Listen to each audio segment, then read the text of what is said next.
Pessoal, boa noite. É mais uma vez uma honra estar com vocês aqui essa noite. Eu sou o Tomás, primo do Orlando, amigo do Zanini, duas figuras ilustríssimas, pessoas incríveis e é com muita honra que então estou mais uma vez me colocando como anfitrião e mediador da conversa. Nós vamos tratar hoje de um assunto muito legal, de um tema muito legal, que é a arte e vinhos, ou arte com vinhos, ou vinhos com arte. São dois temas especialmente importantes e interessantes, e eu vou fazer rapidamente assim, um apanhado geral sobre quem é quem, vocês já devem conhecer, se não conhecem eu vou apresentar. O Orlando Greff é engenheiro agrônomo, um naturalista, uma pessoa que, além de trabalhar diretamente na área de fitogeografia, né? Tem um jardim maravilhoso na casa dele, chama Jardim Fitogeográfico, mas isso a gente vai falar depois, ele vai explicar melhor também. O Orlando, ele é um apaixonado por vinhos, ele é um amante de vinhos, é um grande entendedor de vinhos. Eu o considero quase, como brinco com ele, eu considero quase um enólogo. O outro personagem dessa noite é o Zanini, que é enólogo, né? A formação dele, ele tem a formação enólogo e ele basicamente criou a vinícola da qual ele hoje é gestor, né? Ele que é a Valontano, e também é o criador e idealizador do projeto Era dos Ventos. Então, eu vou passar diretamente a palavra para eles, vou passar inicialmente a palavra para o Orlando, e fazendo já uma pergunta, a primeira pergunta, que é como que o Orlando conheceu o Zanini. Boa noite para vocês todos. É muito legal estar aqui, né? Eu queria até começar sugerindo uma coisa. Tá? O Zanini, nesse momento, acho que ele tá fora, está multi, mas acho que ele vai voltar em seguida. A Thalise também está ali, que barato. O assunto sendo os vinhos da Era dos Ventos, eu trouxe aqui uma garrafa, meu Era dos Ventos 2014, tá? Que foi o marco dessa parceria de arte e vinhos com o Zanini. E eu vou, em vez de usar água hoje, eu costumo sempre usar uma água para ir molhando a palavra, como diz os mineiros, né? Eu vou usar o meu vinho laranja, Era dos Ventos, Peverella, e 2014, que é um troço que o Zanini provavelmente vai falar sobre isso, sobre o 2014, e eu vou, então, sugerir até, eu não sei, o Zanini, será que o Zanini está aí? Não, eu estou aqui, só não estou... Estão me ouvindo? Não estou autorizado a abrir a câmera aí. Agora sim. Então, agora abriu. Então, você deve ter escutado o que eu falei, né? Escutou? Claro, ouvi tudo, Orlando. Então, tranquilo. Tá aqui, ó. É um troço muito especial, é uma coisa muito especial. Eu vou sugerir. Não sei se você está com a sua taça aí, tá, Zanini? Eu estou com a minha é 2018, tá? Eu não tenho esse calibre todo. Então, 2014, mas tudo bem. Finalmente estou podendo mais do que você. Então, ó, aqui do outro lado. Tintinho aqui, ó. Brinde, tá, Orlando? Boa noite. Agora, passando a responder essa pergunta que o Tomás fez, essa provocação inicial, eu vou contar um pouquinho dessa história aí, como é que ela começou. Isso foi entre o final dos anos 80 e início dos 90. Eu tinha vindo do Mato Grosso para Porto Alegre, eu estava morando em Porto Alegre, e eu estava numa transição de vida muito, muito forte, muito tensa, assim, e eu trabalhava que nem um condenado durante a semana em Porto Alegre, e todo final de semana eu vou subir a serra para Caxias do Sul, né, que eu estava namorando a minha esposa, minha atual esposa, e então todo final de semana Eu trabalhava fazendo arte em serigrafia, já usava arte, né, para fazer a minha numa serigrafia em Porto Alegre, e na sexta-feira à noite eu me mandava para Caxias do Sul e ia viver a vida da colônia, né? A minha esposa é de uma família de fora, de imigrantes italianos e tudo, é uma coisa muito legal. E eu comecei a me familiarizar com aquilo tudo. E o meu tio Arri, pai do Tomás, esse que nos apresentou aí, ele sempre pedia assim: eu gosto de tomar um cálice de vinho nas refeições. Você não podia trazer um vinho daqueles bem simples, de um garrafão e tal? Eu subia a serra e saía garimpando pela região. Primeira vez que eu fazia garimpo de vinho na minha vida. Garimpo de garrafão na colônia. Colônia, como os italianos chamam a área para fora, a roça deles, né? E eu achava aquilo assim tão simplório, aquela coisa. E o meu cunhado, Marcos Lüdke, um alemãozinho bacana que eu adoro, ele falou assim: mas você está tomando qualquer vinho, eu vou te apresentar um amigo meu, amigo de infância, amigo de juventude, que ele agora está com essa história de vinho aí. Note bem, eu não bebia vinho nessa época, tá? Eu era quase absolutamente abstêmio. E às vezes dava uma pitadinha. E acabei conhecendo o Zanini, que depois eu fui saber que uma outra vez, acho que eu peguei um vinho de garrafão, aquele garrafão grande, né, de baixa fermentação, aquela coisa mais primitiva da colônia, e o próprio Zanini depois me explicou que ele nunca chegou a fabricar o vinho de garrafão, mas ele me trazia alguns vinhos especiais que ele fazia lá, e eu levava para o meu tio aqueles vinhos, e meu tio, que vinho bom, aquela coisa, e isso foi se consolidando até o momento que eu vim embora para o Rio de Janeiro, a convite de um grande amigo meu, o Clédson, para fazer uma firma de paisagismo aqui no Rio de Janeiro, que determinou uma mudança muito grande de vida para mim. Durante os anos 90 eu trabalhei demais, era de sol a sol, no carrinho de mão, na pá, na enxada, fazendo jardim no Rio de Janeiro afora, depois consultoria ambiental, aquela coisa toda, e eu meio que perdi contato com o Zanini, né? Ficou aquela...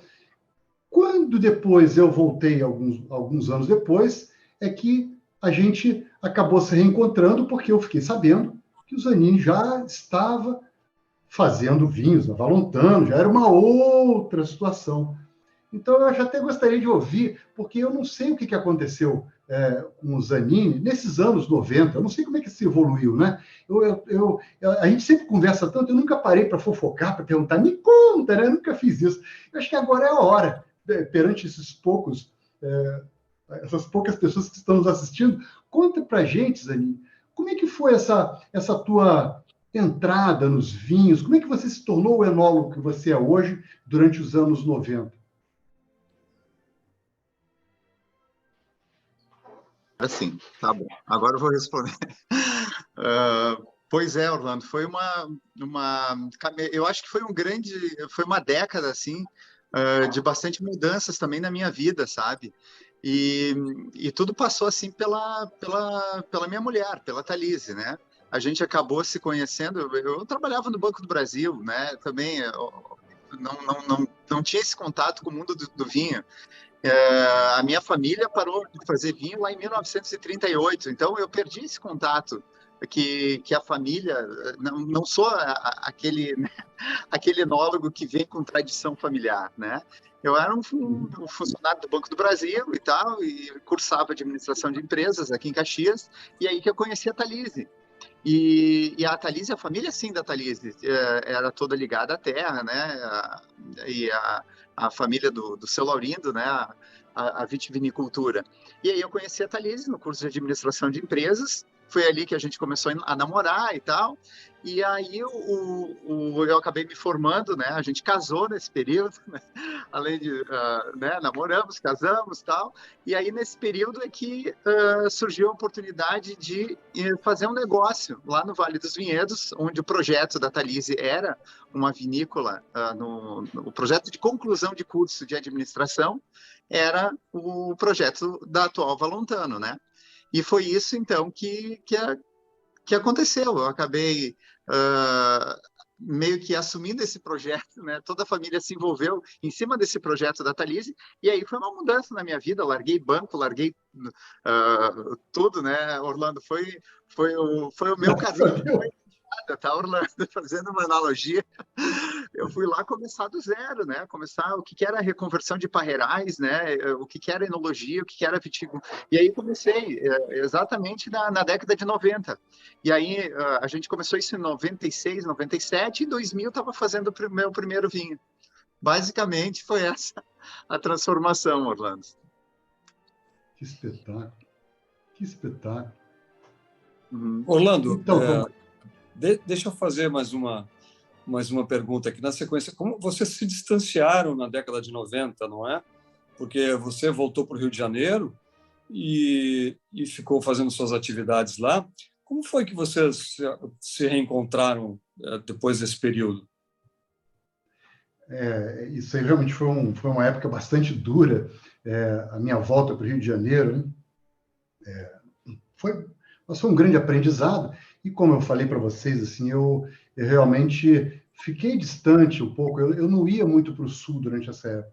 Então, evidentemente, imagina depois dessa história toda que o Zanini contou para a gente, imagina se eu já estava distanciado, imagina ele também, né? Nós jovens, eu um pouquinho menos do que ele, mas jovens conquistando um novo espaço e tudo, foi muito duro e tal. E já no início dos anos 2000, eu comecei de novo a frequentar o Rio Grande do Sul, a ir mais para o Rio Grande do Sul, né? E, evidentemente, eu já tinha começado a me aproximar do mundo dos vinhos, muito de leve, aquela coisa muito Cone Sul, né? Vinho argentino, vinho chileno, aquela coisinha devagar, piano, piano, né? Apesar de que o que vai piano vai lontando, né? Isso aí. Então, eu comecei a frequentar de novo. Evidentemente, acabei reencontrando o Zanini através da própria Valontano. O Zanini já era Valontano, né? Então, ir no Vale dos Vinhedos, conhecer a vinícola Valontano, aliás, eu recomendo, inclusive tem uma risoteria na Valontano que é simplesmente sensacional. É um troço de enlouquecer. Eu acho que os melhores risotos que eu já comi, olha que eu já rodei esse planeta atrás de comida e de vinho, mas são muito bons, muito legais, e em geral com vinhos da Valontano, que são Baizanini, claro, né? Então, eu comecei a frequentar, até que um dia foi sugerido que nós fizéssemos uma visita e que o Zanini estivesse lá para a gente se reencontrar, né, para a gente realmente se... E eu diria para você que ali, isso deve ter sido no meio dos anos 2000, eu tenho, esse fato que eu vou contar deve ter sido, pelas minhas contas, em 2008. Por que acontece? Eu entrei na vinícola junto com o Zanini, nós entramos, eu nunca tinha entrado na vinícola, né, para conhecer por dentro, aquela coisa toda, e nós começamos a conversar e falar sobre vinhos, assim, foi um impacto, assim, né, porque um olhou para... Eu até me emociono quando falo disso, porque um olhou para a cara do outro, tudo que a gente falava era assim, como se estivesse falando consigo mesmo em termos do que a gente enxergava no vinho. Né? Essa sensibilidade de não procurar no vinho aquele vinho elegante e perfeito, aquela coisa adamada que agrada a todos no boteco, no restaurante. Não, a gente queria sensação, a gente queria conhecimento. Falamos de taninos, você lembra disso, Zanini? Nós falamos sobre taninos, eu falei para você que eu até achava às vezes que é um pouco envergonhado, porque eu adoro vinhos com taninos proeminentes, aqueles que entram e tudo. E o Zanini deu uma risada e falou assim, pô, eu estou acostumado a ouvir o contrário e adorei. Então, e fomos conversando, aquilo foi pegando, em questão de minutos.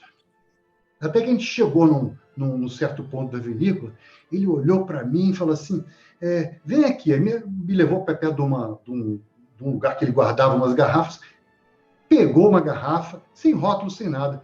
E eu já tinha começado a escrever na internet sobre vinhos, aquela coisa toda.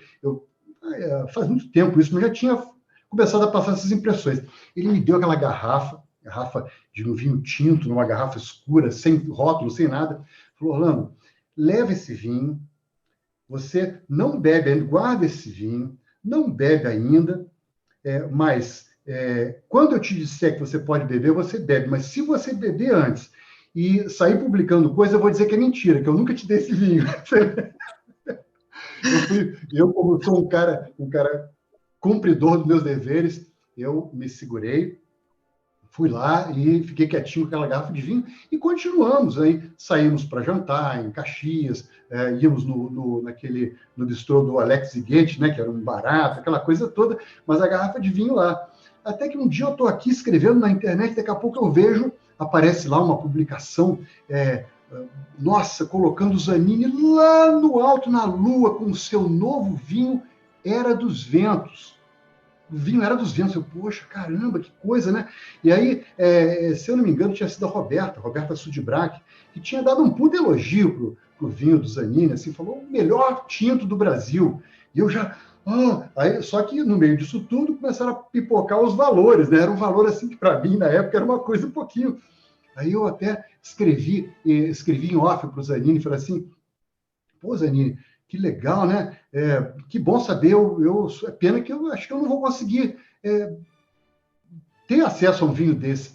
Aí ele mandou uma mensagem para mim assim muito engraçada. Falei, Orlando, eu tenho a honra de te dizer que a primeira garrafa desse vinho foi aquela que eu te dei e você está com ela na sua adega. Agora você pode beber e pode falar o que você quiser. Eu dei pulos de alegria. O mais engraçado é que, Zanini, não sei se você sabe, eu já te falei, eu tenho essa garrafa na minha adega até hoje, guardada. Como é que a mão, 2007, se eu não me engano, é isso? Isso, 2007. Merlot 2007. Merlot 2007.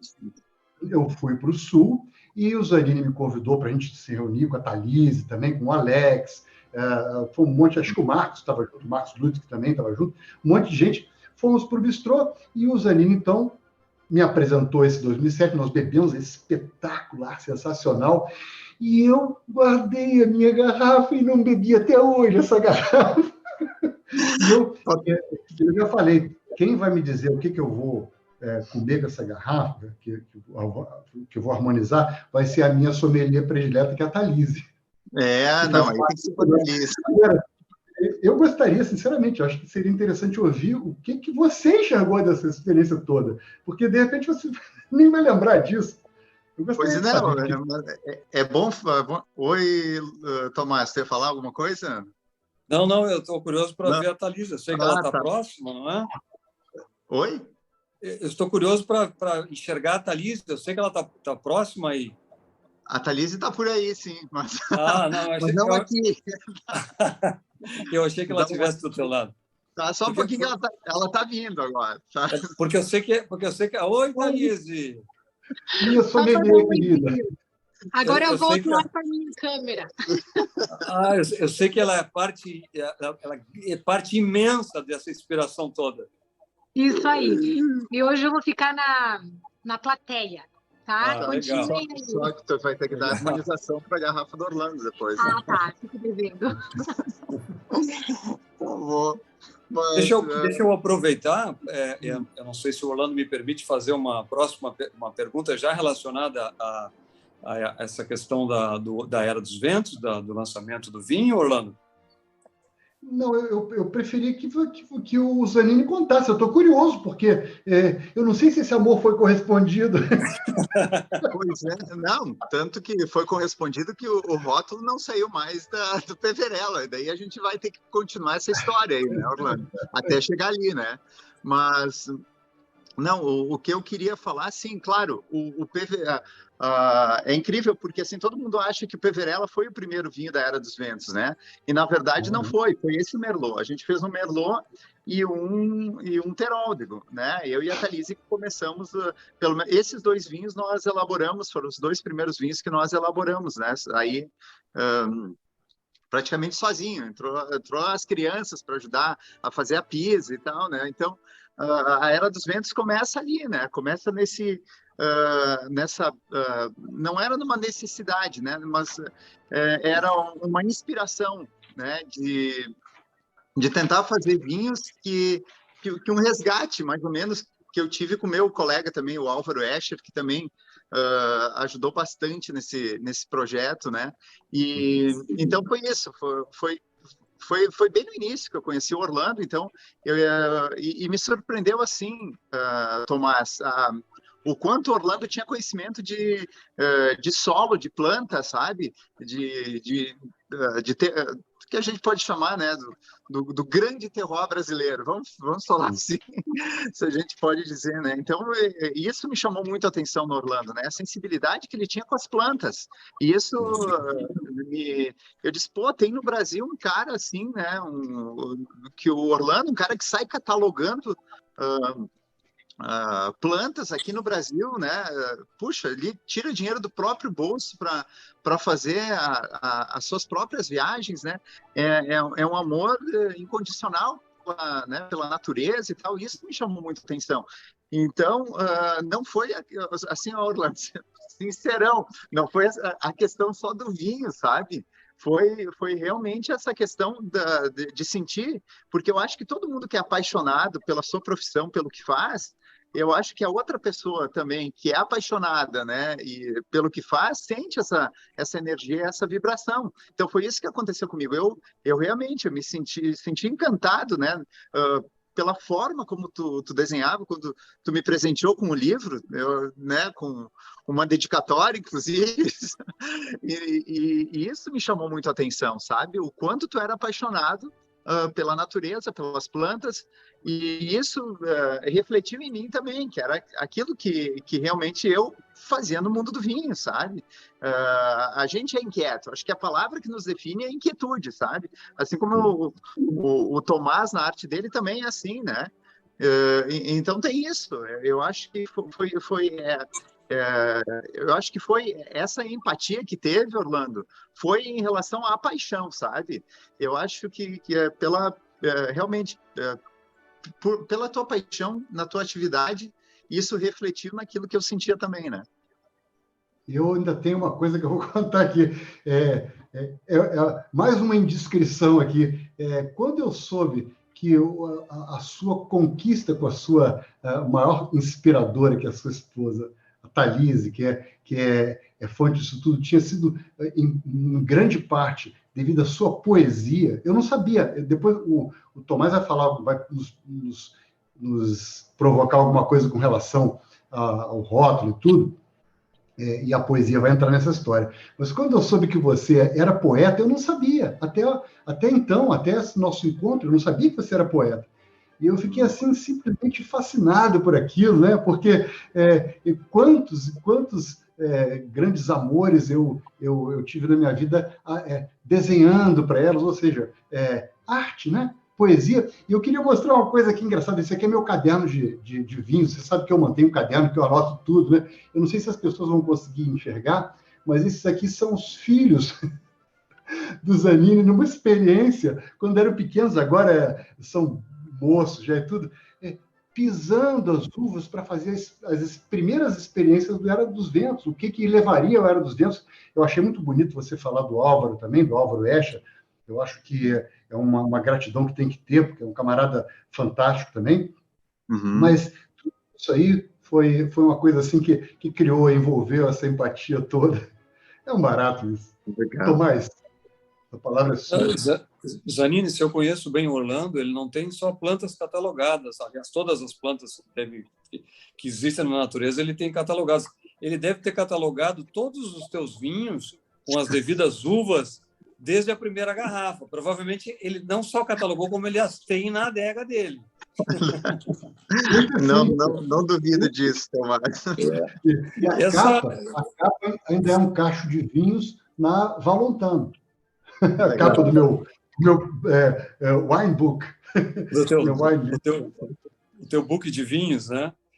Mas, Orlando, essa conexão que uniu vocês, né? Que era a paixão, primeiro a paixão pelo vinho, mas também a paixão, porque eu acho que aqui a gente tem uma questão muito importante, que é a conexão da arte com o vinho, ou do vinho com a arte, né? Porque eu acho que a gente pode e deve incluir, inserir na categoria de arte os vinhos que são produzidos pelo Zanini, porque eu já tive a oportunidade de provar alguns e não sou um entendedor de vinhos como são vocês, mas é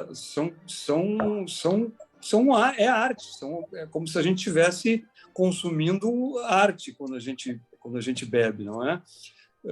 Então, eu acho que a minha pergunta, a próxima pergunta, ela vem disso, né?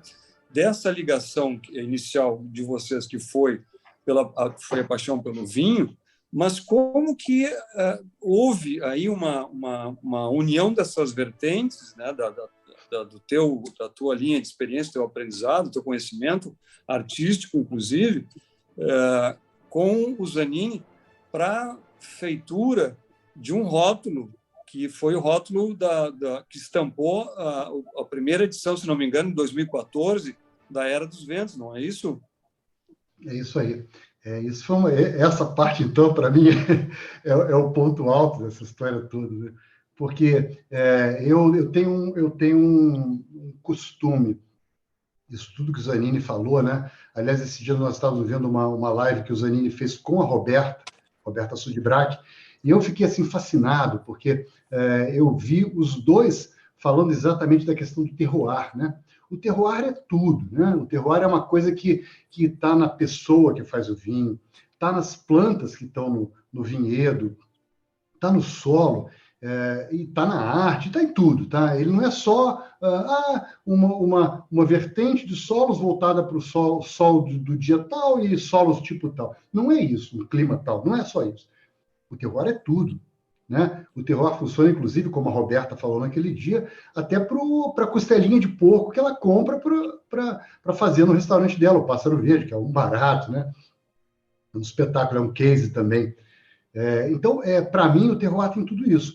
E eu, desde muito tempo, a partir de 2005, 2006, eu comecei a viajar e tentar conhecer os lugares que produziam os vinhos dos quais eu gostava. E em 2006 eu fiz uma boa parte do Cone Sul, Argentina, um pedaço do Chile, depois em 2008 voltei para o Chile de novo. No Brasil eu comecei a tentar conhecer e, de repente, surgiu. Eu já conhecia o Peverella, inclusive, o Era 200, inclusive o Peverella, e resolvemos fazer uma visita, acho que foi 2017 ou 16, 17, por aí, que eu fui fazer uma visita ao local, ao terroir do Era dos Ventos, que fica num outro lugar que não é Vale dos Vinhedos, é uma outra coisa que, para mim, o Zanini está de sinueiro disso, ele está abrindo isso, né? Então, fomos lá conhecer o terroir evidentemente, eu quis logo conhecer como é que era o lugar. Nós começamos a percorrer o ambiente todo e ver aquilo tudo, e eu fotografando e filmando com a minha retina tudo aquilo que eu estava vendo, as plantas, como o Zanini falou, né, que nasciam naquele local, e tudo. E o Zanini, inclusive, mostrou o maçarico, que é o tapicuru, que é aquela ave que está nos rótulos do Era dos Ventos. Está até aqui. Eu tenho o desenho dele, está aqui, que é um dos rótulos do Era dos Ventos, está aqui, é o do ícone, né? Então, ele me mostrou a ave lá e aquela coisa toda, eu fiquei envolto nisso. Quando eu cheguei em casa, voltei, eu fiz um blog. Eu tenho um blog que chama-se, quem tiver interesse em conhecer, inclusive, essa história, é só ir no Orlando Graeff Escreveu, é o nome do blog, Orlando Graeff Escreveu, clica isso no Google, vai aparecer, e lá tem uma aba que tem busca, né? Coloca Peverella, vai aparecer essa crônica que eu escrevi, em que eu conto essa história toda, eu falo do terroir, eu celebro aquilo, foi um prazer. E, ao mesmo tempo, eu mandei, quando eu voltei, eu descobri que o Zanini não tinha o meu livro. Esse livro aqui, tá aqui também, é o Fitogeografia do Brasil. É um livro que eu falo das vegetações do Brasil, de certa forma são os terroirs do Brasil. Até um amigo meu outro dia falou assim, você gosta tanto de vinho que tinha que fazer uma fitogeografia enológica. Eu falei, quem sabe, né? Pode ser um projeto. Mas aí eu mandei pelo correio e fiz uma dedicatória. E algum tempo depois eu recebo uma ligação do Zanini: Orlando, puxa, eu estava aqui com a Thalise olhando, e nós ficamos olhando a dedicatória. Mas eu pensei, será que eu escrevi alguma coisa de errado? Será que eu ofendi? Ele falou, sabe o que acontece? A tua letra, nós ficamos, depois acho que o Zanini vai contar um pouco do lado do que ele passou nessa história toda, o que ele vai... que letra é aquela? Eu falei, não, é minha letra, eu escrevo com essa letra, né? Aí o Zanini falou assim, eu queria te fazer um convite. Aí eu falei, o que é? Eu queria que você escrevesse as minhas poesias. Eu já conhecia as poesias do Zanini, né? Eu queria que você escrevesse as poesias da próxima série de rótulos, com a tua letra, que eu achei tão bonito. Tudo nossa, eu já fiquei assim, eu sempre quis ter alguma mão na vinicultura, né? Mas eu não sou enólogo, eu não sei nada de fazer vinho, eu só sei de apreciar, eu sou um apreciador. Mas eu queria tanto, né, deixar uma marca e tudo, eu falei, nossa, que espetáculo, assim, né? Aí o Zanini vira para mim e fala assim, eu não sei se é pedir muito, se você, é claro que se você não puder, você fala e tudo. Aí o que é? Aí nós estávamos no telefone, né? Não era nem FaceTime, nenhum estava vendo o outro, não tinha Zoom naquele tempo. E ele falou, você faria o rótulo do Peverella 2014? Aí corta o filme para o meu lado, né? Eu, em silêncio, para não gritar, não parecer oferecido demais. Oh, meu Deus, não é possível, não existe, isso está acontecendo. Eu batendo para ver se eu tinha ouvido bem. Aí ele falou, vou pensar, já pensei, quero. Eu resolvi fazer, e eu lembro que o Zanini virou para mim e falou assim, eu vou deixar você livre para trabalhar com esse rótulo, mas eu tenho certeza que você já sabe o que você vai fazer. Aí eu falei, eu ainda perguntei, mas tem uma coisa que você acho que vai impor, né? Não é impor, mas você vai pedir. Aí ele falou sim, que tenha o maçarico, a ave. Tá bom, tá feito. Aí, evidentemente, eu me lancei a fazer esse rótulo, né? E eu fui insensado para fazer esse rótulo. Eu vou pedir licença para vocês para trocar os óculos, porque o velhinho aqui já precisa de óculos para ler. Pela poesia que acompanha esse vinho aqui. Eu espero ser capaz de ler isso antes de chorar aqui, tá? Porque eu vou ler essa poesia. Foi um raio de sol que inesperadamente nos roubou o inverno. A vida alimentou-se de luz. Já não existem mais naufrágios. Só o concerto insano das lâminas a transpassar as horas, abençoando a primavera em eterna contradição. Está logo aí o teu próximo vinho, sussurra a videira lacrimosa, em meio a inaudíveis ventos. Desconcerta-me, inquirindo com urgência. Tu me amas? Tu me amas? Tu me amas? Essa poesia o Zanini mandou para eu fazer esse rótulo da Era dos Ventos. Ora, eu não preciso, acho que quem ouviu isso, quem escutou isso agora, não precisa dizer que eu não precisei nem ligar a minha música clássica, o meu Vivaldi, como o Zanini faz para fazer os vinhos dele, para fazer os cortes dos vinhos dele. Eu nem precisei disso, né? Essa poesia me lançou longe, estava ali, eu acho que estabelecida essa relação poesia e arte, e eu, dali para frente, eu nunca mais chamei o Zanini de vinhateiro apenas, como ele até gosta de falar, né? Que é um termo engraçado que ele celebra muito. Poeta vinhateiro. Antes de ser um vinhateiro de mão cheia, porque uma coisa como essa aqui é única, o Zanini é um grande poeta, e isso me levou a fazer esse rótulo com mais amor e mais carinho, e nasceu isso aí que agora se incorporou. Eu acho que também o próprio andar da carruagem acabou incorporando, porque ali naquele rótulo, quem pegar esse rótulo da Era dos Ventos vai enxergar ali tudo que o terroir tem, até um pedaço da pedra tem um pedaço de basalto, que é a pedra que gera os solos da região, tem as próprias plantas, tem o gravatá, tem um lírio, tem uma série de coisas, e tem a própria ave, que é o tapicuru, que é o maçarico, que é o símbolo da Era dos Ventos. Então, essa é a história do convite para fazer o rótulo, né? E eu não sei, acho que mais uma vez eu adoraria ouvir o que passou do lado de lá, que você não estava me vendo fazer assim, e pular, e bater no teto, ricochetear igual o coelho ricochete pelos lados. Quando eu teria a chance de entrar no mundo dos vinhos, você não estava vendo isso, mas eu gostaria de saber o que você pensou nessa hora, o que rolou. Por favor. Pois é. Orlando, assim, ó, realmente, o que aconteceu? Quando a gente recebeu o teu presente, né, que foi o teu livro, a gente ficou encantado com teus traços, né? Encantado, né? Porque a gente já se conhecia e tal, mas eu não tinha ideia da tua obra, né? E aí eu e a Thalise acabamos folheando aquele livro, né? Eu te confesso que a escrita é maravilhosa, mas a gente sempre batia o olho no teu traço ali, sabe? E isso eu acho que chamou muito a atenção da gente, sabe? Disse, pô, olha, o Orlando, né, além de um grande amigo, gosta de vinho e tem uma arte incrível, né? Tem conhecimento. Não é aquele conhecimento, né, Orlando, é estranho, né, o que eu vou falar agora, assim, porque o mundo do vinho é muito voltado à videira, somente à videira, né? Dificilmente se enxerga o contexto, né, da área em que está inserida, né, em que área... Não, a gente foca muito, e isso me deixa até um pouco preocupado, né, de como a gente foca somente na planta ali, a gente não vê o entorno, né? E eu acho que tu abriu, olhando o teu livro, a gente viu o quanto esse país é lindo, o quanto esse país é maravilhoso, né?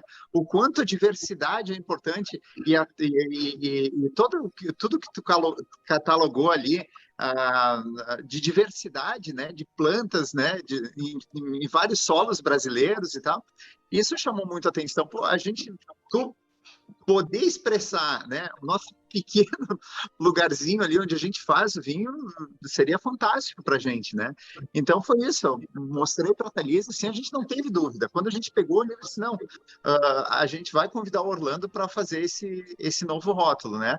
Só para o pessoal entender, assim, a gente gosta de convidar pessoas, mas que para fazer rótulos, né, que sejam amigos que a gente conhece, artistas, né? E a ligação com o Orlando foi essa, então, contigo, né, Orlando? Foi exatamente essa. Foi pegar o teu livro, como tu fez com o vinho, assim, tu tem que sentir, né? Eu acho que tem que sentir. No momento que a pessoa pega uma garrafa desse Peverella, Era dos Ventos, assim, ele tem que sentir que ali, na parte, né, do rótulo, da poesia, ele já vai encontrar alguma coisa também, né, diferente, né, pelo menos artística, com delicadeza, com, né, esse contato com a natureza, essa expressão do nosso local aí, né. Então eu acho que foi isso eu acho que resume bem, a gente se apaixonou pelo teu livro, assim, Orlando, né, então, pelos teus traços, e foi isso que levou a esse convite, né. Desse lado da história foi essa. Eu até tenho aqui alguns, isso é da Bárbara Ilse, ela é peruana, né? É uma artista que eu até sigo no Instagram, é um primor, ela faz umas aquarelas belíssimas. Eu só não me lembro do nome de quem criou esse, que é anterior ao meu, esse aqui, ó. Foi o Danny John, que ele é de Santa Catarina. Né? É o mesmo também... que tem é o mesmo que tem aquele verde também, que tem a mocinha verde ruiva segurando... Não, aqueles já são outros artistas. Esse tão lindo, esse é o mesmo do Trebbiano. Tem um pássaro também, né? Ali, um pássaro meio estilizado, né? Mas a ideia, Orlando, foi isso. Era sempre incorporar a arte, né? incorporar a arte no vinho. E acabou, esse Peverella acabou assim, a gente não teve coragem de trocar esse rótulo, né? Porque a ideia sempre da Era dos Ventos é essa, é fazer uma mudança, né? Assim como as safras a gente muda, nós mudamos e tal, eu disse, tem que ter essa mudança, mas nesse rótulo realmente a gente não teve como mudar, Orlando. Ficou a veste do Peverella acabou sendo esse rótulo. Que barato. Isso aí. E aí, Tomás? Então, eu queria, para não perder o link, eu queria abrir um parênteses entre a minha próxima pergunta, isso que a gente está tratando agora, que eu acho que é muito importante, que é a questão do processo artesanal, né, Zanini? Desde a elaboração, desde o plantio, todo o processo de manuseio, de engarrafar. Me perdoa se não tiver as expressões corretas aqui, mas o que eu quero trazer é a importância para nós que somos consumidores e para o público consumidor, a importância de entender que tanto o desenho do rótulo que sai das mãos do Orlando, não é um computador que faz, são as mãos dele que fazem aquele desenho, quanto aos poemas que você escreve, né? E a produção dos seus vinhos maravilhosos, isso tudo é um processo artesanal. E um processo artesanal, no mundo em que a gente vive hoje, não é? Que é um mundo extremamente automatizado, acelerado, né? É um processo que tem uma necessidade muito grande de dedicação, de empenho, não é? Então, eu gostaria de ouvir vocês falarem um pouco a respeito disso, assim, de que forma como vocês conseguem trabalhar artesanalmente esses processos e fazer com que isso se torne uma coisa tão artística, tão linda, tão maravilhosa. No meu caso, assim, eu não consigo explicar muito bem. Eu não diria para você que eu aprendi isso em algum banco escolar, né? Faz parte, eu acho que você me conhece bem, o Tomás, né? Sabe bem da minha trajetória, da minha história. Eu comecei a desenhar com um pedaço de carvão em casa que eu roubo. Minha mãe era pintora, artista plástica.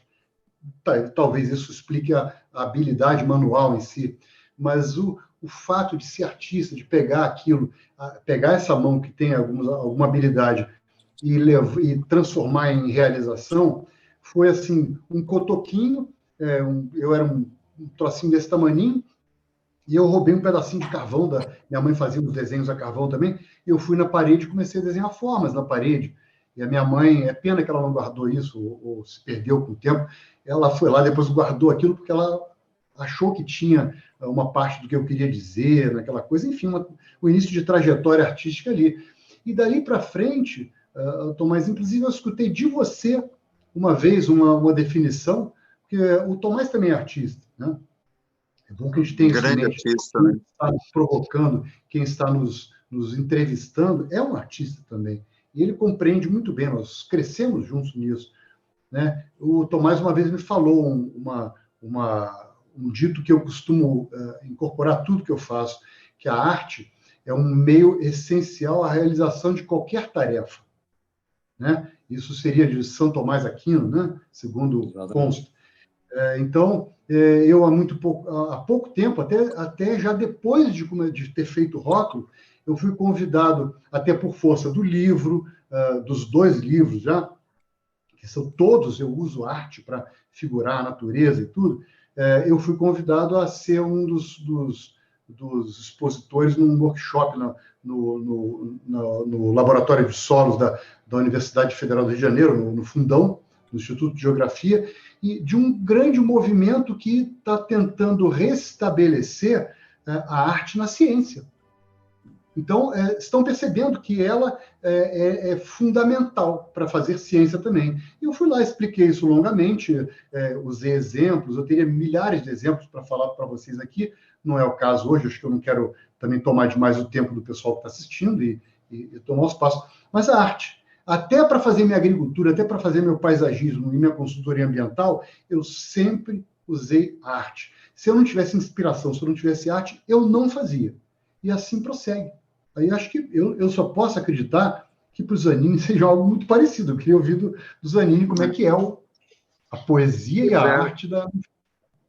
Não, é muito parecido, né, Orlando? Mas eu queria até pegar um gancho aí do que o Tomás falou, é muito importante, né? Nesse mundo automatizado, assim, numa velocidade, a gente sofre essa aceleração, né, diária, contínua, né? Então, é quase que um movimento que nós estamos fazendo, né? Quem trabalha, porque essencialmente a arte é trabalhar com as mãos, né? Essa é a definição da arte, da poesia, do conceito da poesis, né? Se a gente for falar do grego mesmo, né? Do trabalho pelas mãos, a gente está fazendo um movimento contrário ao que está acontecendo, né? E no vinho é a mesma coisa. Essa variável que o Tomás colocou é tempo, né? Porque o vinho precisa de tempo. O vinho é essencialmente tempo. Hoje, se eu pudesse dar uma definição, é essa. Existe uma aceleração absurda na elaboração dos vinhos, sabe? É uma pressão muito grande, né? Tem máquina para tudo hoje. Tem máquina para... Né, tira acidez volátil, coloca não sei o quê, tira água e tal.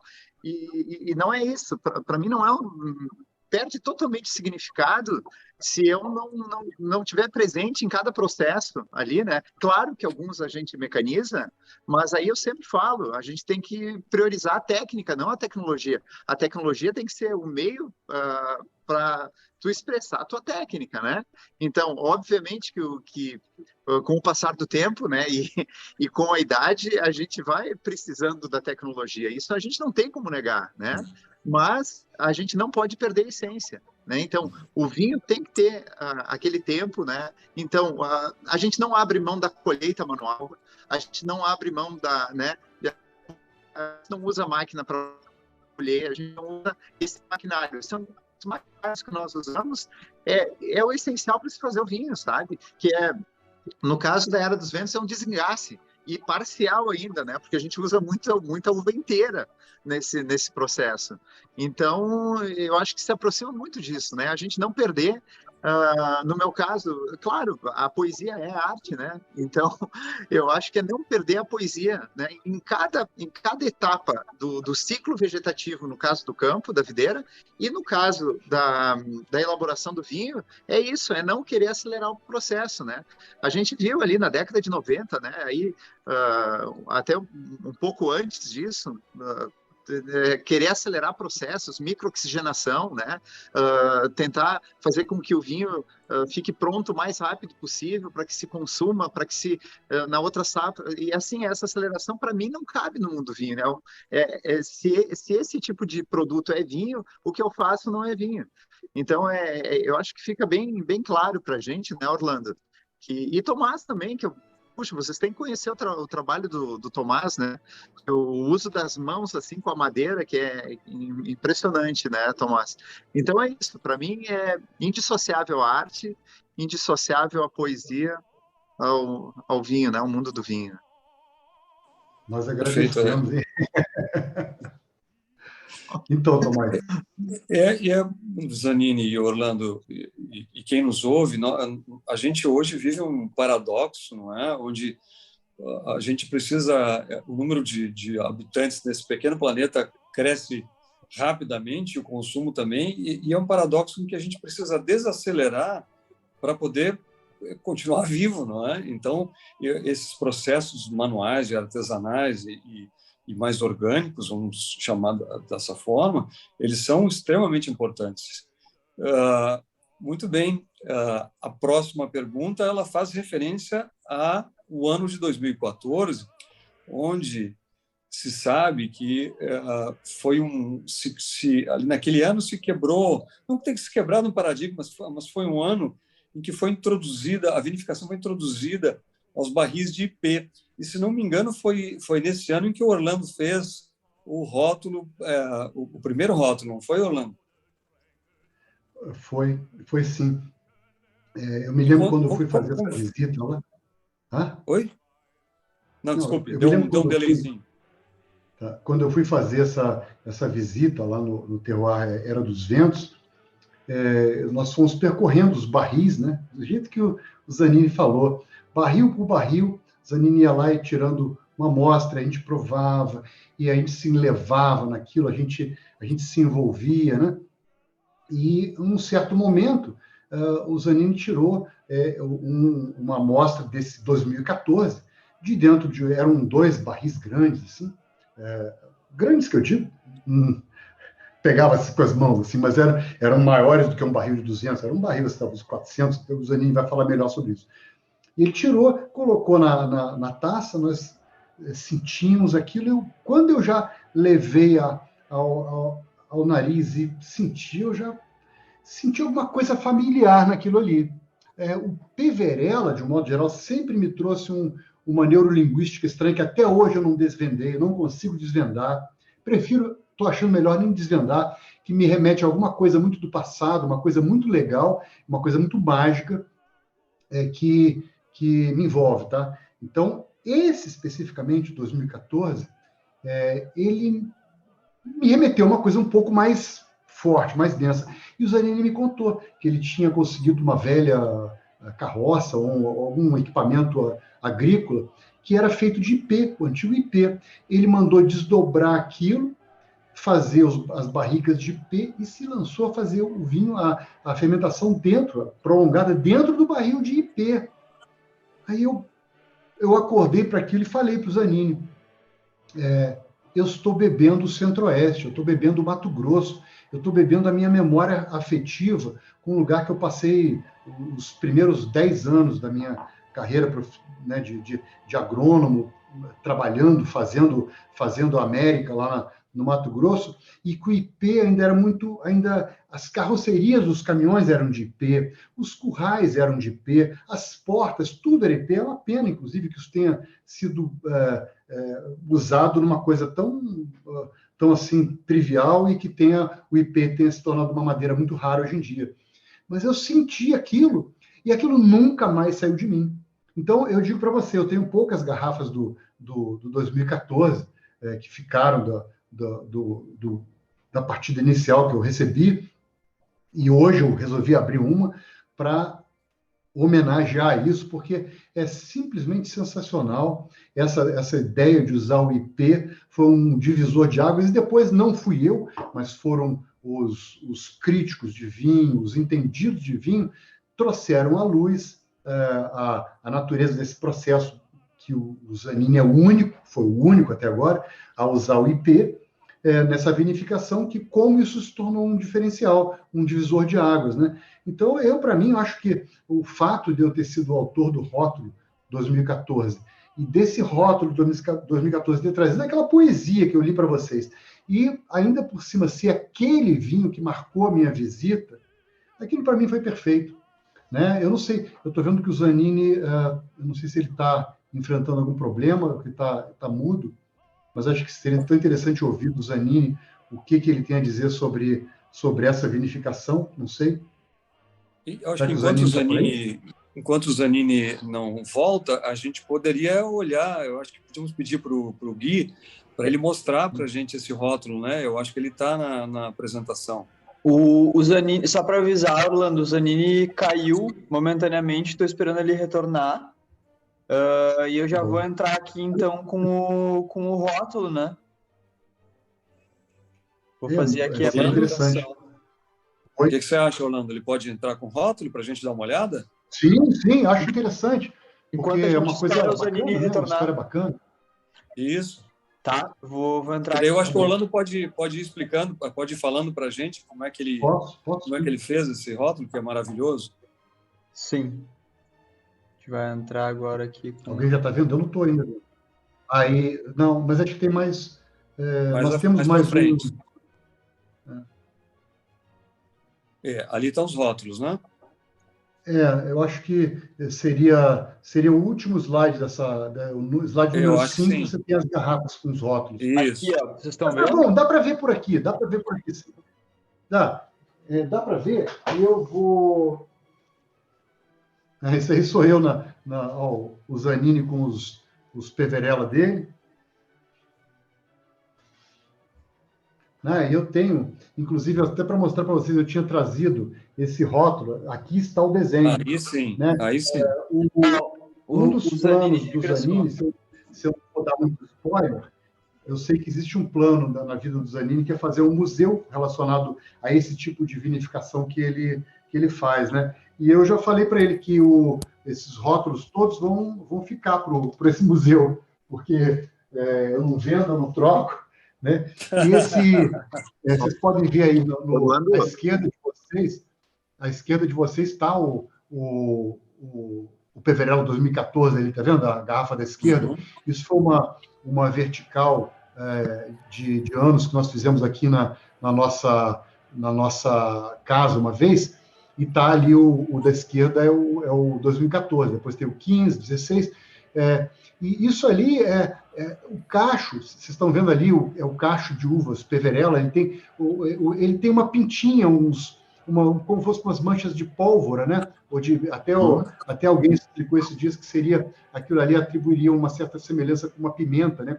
Com aspergipimenta, que é pevera, né? Que é pimenta em italiano. Uhum. E tem as diversas fases da folha da videira se transmutando. Vocês podem ver que tem a rocha, ali tem um pedaço de bloco de rocha abaixo do bico do passarinho, né? E vocês têm ali várias plantas que são do próprio local. Isso aí não deixa de integrar uma certa ilustração botânica.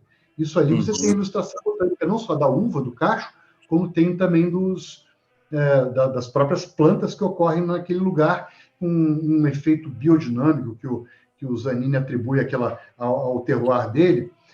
Viu, Zanini? Você de fora nos abandonou por alguns instantes, lamentavelmente aconteceu. Não, eu fiquei ouvindo. Orlando, assim, quando cai a conexão, eu entro de novo, aí o Guilherme tem que me autorizar, mas eu fico ouvindo tudo, cara. Tá bom. Então, o que eu acharia interessante, Zanini, você falar um pouquinho para a gente, eu falei para ele sobre o IP, né? Mas eu não fui capaz de avançar tecnologicamente ou tecnicamente na vinificação do IP. Eu falei da minha sensação, da minha arte, da poesia que me tocou, e com relação ao rótulo, mas eu acho que todo mundo quer ouvir um pouquinho o que esse IP atribuiu, aportou nesse vinho, que mágica foi essa?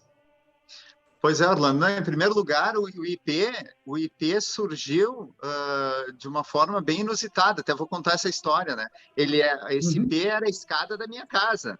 Não é? Era a escada da minha casa. A gente fez uma reforma, eu tinha só a Sofia e nasceu o meu filho, né? E aí a gente tinha que fazer outro quarto. E aí a escada que dava acesso à casa, a gente teve que fechar ali esse acesso, fazer um segundo andar, e a escada era de IP. E a gente tirou toda essa escada e disse, não vai dar para reutilizar aqui, vamos fazer o quê? Vamos fazer óbvio, né? Como um bom vinhateiro e enólogo, vamos fazer o quê com esse IP? Vamos fazer 2 barricas, é óbvio. Eu não tive dúvidas disso, né? E aí até comentei com a Thalys, não, vamos fazer as 2 barricas de IP. E até quando eu comecei a enologia junto com o Álvaro, lá no ano 2000, a gente utilizou muita madeira brasileira, né? Porque concomitante ao projeto da Valontano, a gente tinha todos esses experimentos com madeira brasileira, né? Na época eu lembro, a gente fazia tudo na escola, né? A gente saía da escola e ia experimentar as coisas, fazia viveiro e tal. Até me lembro que nós trocamos umas mudinhas de Chardonnay que nós tínhamos feito numa estufa que a gente fez lá em São Pedro, a gente fez em troca de umas barricas com outro colega, sabe? Com barrica de pinheiro. Então, a gente tinha toda uma essência na madeira também, porque concomitante ao projeto da Valontano, nós fazíamos o vinho essencialmente na madeira. Ali em 2000 e tal, até as primeiras vinificações a gente fez num porão em Pinto Bandeira, que era uma antiga estrebaria. Olha que bacana isso. Então, o uso de madeira sempre foi essencial, né? E aí, o que aconteceu? A gente tinha as fermentações todas em carvalho, né? Porque a gente conseguiu antigas pipas de madeira, a gente conseguiu fazer fermentadores com essas madeiras. E a gente fez, tanto o primeiro Peverella lá em 2008, foi feito dessa forma e tal, mas E é interessante, né? Porque foi uma insistência tão grande, Peverella e madeira, sabe? Porque também é um retorno assim, todo mundo fazia o vinho na madeira. Não é que a gente inventou alguma coisa nova, nada, absolutamente nova. Todo o pessoal da colonização italiana aqui, o que fazia? Usava madeira, a gente só tinha pinheiro aqui. Ali eram fermentados os vinhos, né? E a própria Peverella, então, que é uma das uvas que é preciso se dizer, quando a gente iniciou o projeto, ela estava em decadência a uva Peverella, né? A gente saiu ali quando a gente começou, tinha 12 hectares no Brasil plantado, e depois na safra de 2011, por aí, só tinha 8, sabe? E a gente foi meio na insistência para reverter isso, né? A uva branca, que era mais plantada no Brasil, de repente estava indo para extinção. Imagina tentar ressuscitar ela ainda na madeira, né?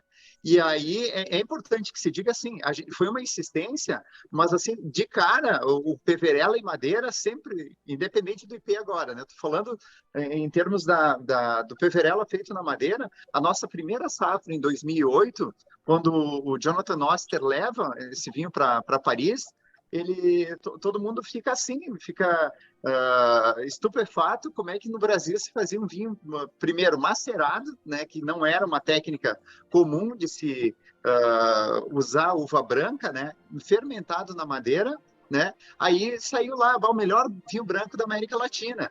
E logo em seguida, na safra 2010, aí tem o José Luiz Pagliari, que eu sei que ele está nos assistindo aqui. Ele coloca o vinho 2010 como o Peverella 2010, também feito em madeira, como o melhor vinho branco brasileiro em 2010, num ato de coragem assim incrível, né? E eu falei com ele um tempo atrás, ele disse: puxa, não, mas realmente era um vinho assim que ele gostava mesmo, sabe?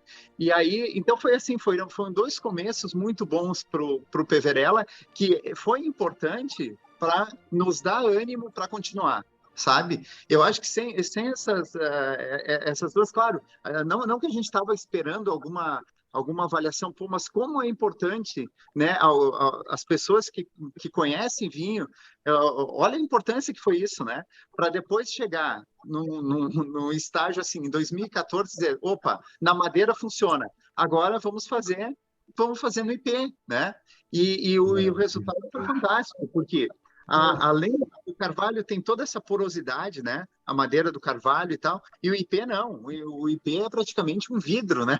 Ele não tem porosidade nenhuma, sabe? Então tem essa coisa da resina um pouco, mas que para esse estilo de vinho que se elabora é fantástico, sabe? Então foi assim, foi realmente uma aposta de usar madeira brasileira com uma uva italiana, mas com uma identidade muito forte no Brasil, que hoje a Peverella é brasileira, né? Então, realmente foi isso que aconteceu. E aí o uso dessa madeira, acho que deu toda essa característica, né? Esse viés para essas notas até oxidativas, né? Um pouco da madeira. Então, desculpa eu ter me alongado tanto, mas é importante todo o processo para a gente chegar no uso da madeira de IP, né? Então é uma homenagem cultural até, né? Aos nossos... É o que eu sempre digo, a Era dos Ventos inova com o passado, né? Nós estamos inovando com técnicas antigas, com métodos e processos antigos.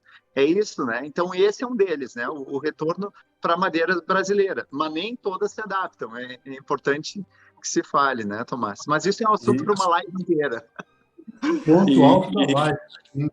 Essa aula foi ponto alto da live.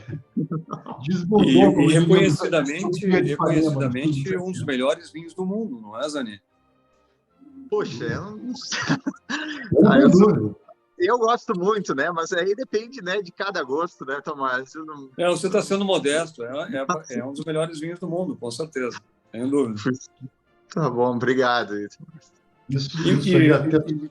Me contem assim, mais já estamos no final aqui da nossa... Está tão gostoso esse bate-papo, mas eu preciso dar um encaminhamento. Vocês se encontraram em Nova York em 2019 ao acaso? Como foi isso? É como eu te falei, né, Tomás? Eu acho que envolvendo o Zanini, já não existe mais acaso nessa história. Existe magia, poesia, existe conspiração, né, Zanini? Conspiração. Mas é interessante, só pode, foi realmente uma coisa conspirativa.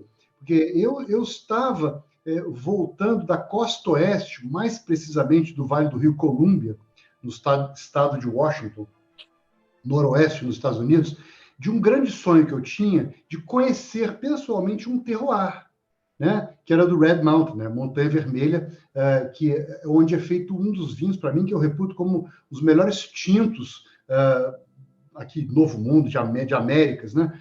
Que é o Colsolari, que é um vinho feito hoje por uma vinícola da Costa Oeste em associação com o Antinori, da Itália, né? E eu fui parar, essa história de eu ir parar lá, no Vale de Colômbia, é do amigo Zanini, que eu estava num restaurante uma vez no centro dos Estados Unidos, na primeira viagem que eu fiz. Eu estava lá e eu pedi socorro a Zanini e falei: Zanini, o que você tem para me dizer sobre vinhos dos Estados Unidos? Ele falou: olha, o que eu posso te dizer é o seguinte, presta atenção nos vinhos do Vale do Rio Colômbia, Columbia Valley. Aí eu, nesse restaurante, eu fui e olhei na carta, Columbia, estava lá. Eu nunca tinha ouvido falar de Colsolari, pedi o Colsolari. Foi uma coisa estratosférica, uma experiência estratosférica. É um outro departamento, não é? Já é um vinho de grande escala, né? Vinho feito por grande corporação, mas é um baita de um vinho e que traduz um terroir que eu tinha ido conhecer, que começou com o Zanini, começou com a provocação do Zanini. E eu fui conhecer esse terroir e, voltando, fui até o Kansas, onde fui no casamento da filha de uma amiga minha, e de lá nós fomos todos para Nova York, e lá eu descubro que o senhor Luiz Henrique Zanini está apresentando, eu acho que os seus vinhos à imprensa em Nova York. Não é coincidência, não é coincidência. Então, eu acho que só o Zanini para contar como é que ele foi parar lá com esse vinho aí. Que história é essa? Porque o meu lado foi muito fácil, mas... Pois é.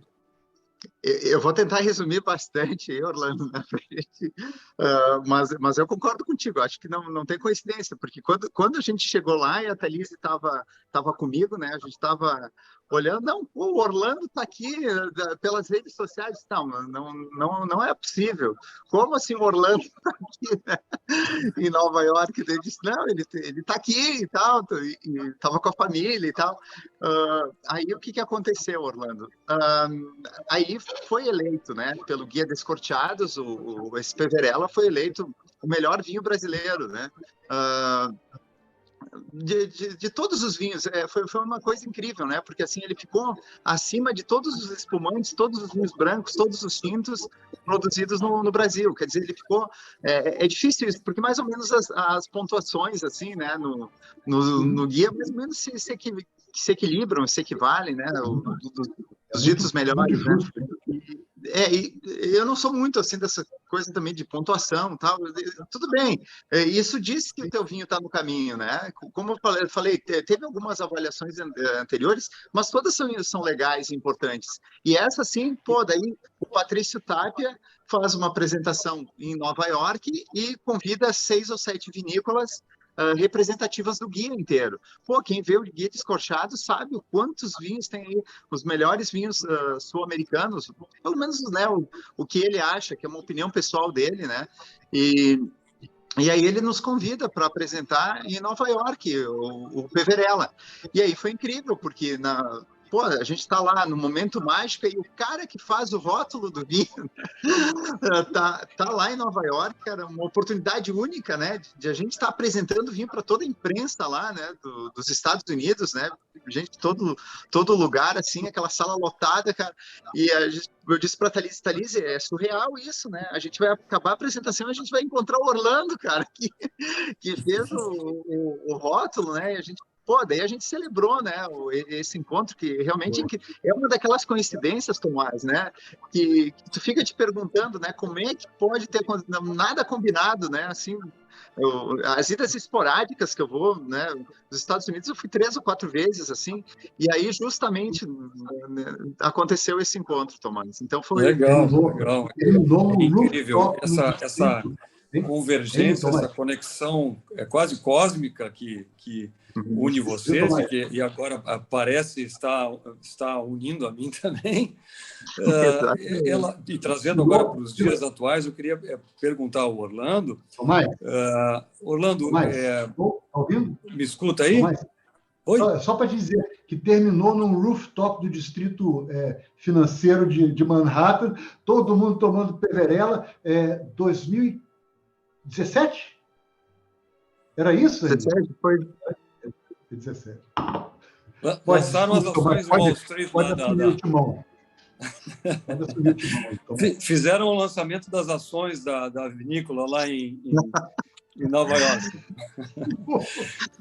Não. Pessoal, vai estragar. Não, pessoal, tem mais uma convergência que a gente já falou da importância da madeira na questão da feitura dos barris, né, do IP, mas também há uma convergência da madeira lá da reserva natural da fazenda no Mato Grosso, da fazenda Ipanema, da fazenda do Orlando, com algumas caixas que foram feitas, caixas de vinho que foram feitas especialmente para uma remessa que foi enviada para ele. Como foi isso, Orlando? Isso aí foi uma coisa engraçada também, porque eu fui em fevereiro, fui em janeiro para as colheitas lá na fazenda e tudo, e eu tenho, lá nós temos uma área de quase 1.000 hectares de reservas de vegetações do cerrado, aquela coisa toda que eu tenho investido muito na conservação do bioma cerrado, né, através dessa reserva. Ela me atribuiu muito conhecimento, inclusive, para fazer meus livros e tudo. E eu, então, resolvi fazer um pedido de vinho, porque eu fiquei preso lá por causa da pandemia, né? Eu não podia voltar para o Rio de Janeiro. Fiquei quase 8 meses na fazenda. Eu adoro, mas eu fiquei sem vinhos, né? Eu ficava garimpando na região, não tinha nenhum Era dos Ventos mais, e eu resolvi pedir ao Zanini para mandar uns vinhos para mim, lá, via transportadora. E eu fiquei preocupado com esses vinhos, como é que eles iriam até o Mato Grosso, pelas transportadoras, batendo nas caixas dos caminhões, com calor e tudo. E aí, inclusive, eu até devolvo para o... Tomás, você está ouvindo a gente? Escuto, sim. Tá, porque a tua imagem deu uma congeladinha, eu fiquei preocupado. E aí eu até vou devolver para você essa história, porque fazia muito tempo que eu convidava o Tomás a fazer um projeto, desenvolver um projeto na fazenda, em que nós temos antigamente havia pecuária nessa fazenda, antes de ser nossa lá, havia pecuária nessas áreas que hoje estão se transformando em áreas de reserva florestal. E as instalações estão lá ainda. Então nós começamos a retirar essa madeira toda, e eu falei, poxa, mas essa madeira não pode ir fora, e ela não pode ser simplesmente transformada em qualquer esteio, qualquer galpão, qualquer porcaria. Elas têm que são madeiras que não existem mais, né? São aroeiras, ipês, itaúbas, que já não existem mais na natureza, o corte está proibido hoje em dia. E eu achei que elas mereciam uma sobrevida, elas mereciam voltar a serem conhecidas pelo ser humano através da arte. E essa arte seria do Tomás. Essa caixa aqui, ó, vocês estão vendo, né? É difícil para mostrar em detalhe, mas essa imagem que tem aqui na caixa, inclusive, essa mesma imagem desse meu livro aqui, da capa desse meu livro, que é o último, Iconografia da Paisagem Brasileira, que são os mutuns numa floresta, na reserva natural da Fazenda Ipanema, né? E eu, então, convidei o Tomás a desenvolver uma caixa através desse projeto de madeira. E o Tomás começou a criar umas coisas incríveis, a caixa toda por dentro ela é térmica, e ela se mostrou uma nova mania nossa, né? E eu queria te perguntar, Tomás, aproveitar, que você nos desse uma rápida luz sobre essa história de como que a madeira entra nisso, né? Que é essa história de revitalizar a madeira. Eu não tenho os argumentos que o Tomás tem para falar, como eu não tenho os argumentos do Zanini para falar sobre o vinho. Então, eu queria te perguntar como é que você encarou isso aí, o que virou? Olha, Orlando, poder regenerar, recuperar madeiras que estariam fadadas simplesmente a virar, né, pó, voltar ao pó, é um trabalho incrível. Ele é um trabalho que engrandece, assim, nos dá uma sensação de conexão com a natureza enorme, né? Eu sou um grande incentivador e apoiador da reutilização de todos os recursos naturais, né? Todos esses recursos que a natureza vai nos dando, a gente reforçando aquela tese de que a gente hoje vive um momento de que é um momento de parar e começar a pensar, né, como serão os próximos meses e anos das nossas vidas, dos nossos filhos, dos nossos netos, porque o planeta ele já não tem mais condições de aguentar o que a gente vem produzindo, né? Destruindo a mata, destruindo a natureza, enfim, todas essas agruras que a gente já conhece. Mas a possibilidade de utilização dessas madeiras que estão disponíveis ainda lá na reserva natural, ela é incrível, porque você lembra, a gente desenterrou moirões de aroeira, né? Um mourão daqueles dá para a gente fazer inúmeras peças ou caixas, uma madeira que estaria enterrado lá há 50, 60 anos, fora aquele manancial enorme de cercas de taúba e madeiras nobricíssimas, coisas maravilhosas. Então, poder utilizar esses recursos, recuperar essa madeira, regenerar essa madeira, trabalhar essa madeira e colocar poesia, colocar arte nessa madeira e transformá-la num objeto quase que de arte, né, emblemático, como uma caixa de vinhos, e ainda por cima para colocar os vinhos do Zanini, né, de dentro, é uma honra enorme, é um prazer incrível. E eu acho que a gente tem aí um caminho legal pela frente. Eu acho que algumas coisas vão acontecer aí. Chegaram em perfeito estado, fresquíssimas, maravilhosas e envoltas pela arte de um modo geral. O que você acha, Zanini, disso tudo? Fantástico, né? Eu acho que o que o Tomás falou foi incrível, né? Ele tem não só as caixas, né? Pô, o trabalho dele dos espelhos, assim, eu recomendo, assim, todo mundo, né, ver o Instagram do Tomás, que realmente, assim, ele tem uma mão incrível, né? E esse projeto das caixas é impressionante, né? Pô, ver ali, né, os teus vinhos. É uma manjedoura, né? Na verdade. Então, eu acho que é essa a questão tátil, né? Da madeira, que é incrível. Eu também sou apaixonado pela madeira, né? E parabéns, Tomás, pela iniciativa aí, né? Muito obrigado. Madeira, vinhos, rótulos, é pura arte, né? A gente está tratando de arte, né? Para nós é a nossa paixão, né, Zanini? Né, Orlando? Exatamente. Eu sou até suspeito nisso tudo. E acho que isso ainda vai ter muito futuro, não vai, Zanini? Acho que vai. Acho que ainda virá muita surpresa. Acho que ainda virá muita surpresas virão aí. Bom, pessoal, eu acho que agora eu acho que eu passo para o Gui, porque para a gente ver se houver alguma pergunta a ser feita, se alguém tiver alguma curiosidade, alguma dúvida, Guilherme. Então, a gente não tem nenhuma pergunta, temos alguns comentários na caixa do chat, mas não sei, acho que fica aberto aí, se alguém tiver algum comentário, alguma coisa a perguntar, ou para o Orlando, ou para o Zanini, enfim. Tá aberto? Agora tá. Não, possível fazer? Deixei o chat aberto, mas eu posso, não sei o que vocês acham, que vocês querem que eu abra aqui também Não, só se houvesse alguma dúvida, alguma pergunta, mas acho que caso contrário a gente pode agradecer a participação do pessoal e marcamos uma próxima. Perfeito. Com certeza. Eu, até em nome de todos, até eu quero agradecer muito todo mundo que veio, né? Esse prestígio bacana, essa troca legal. Acho que foi um papo fantástico. O Zanini nunca se esgota. Eu posso ter 1 milhão de conversas pessoais com ele, que sempre vai ter surpresa para ouvir, história para escutar. Eu espero fazer parte de muitas outras dessas histórias com o Zanini.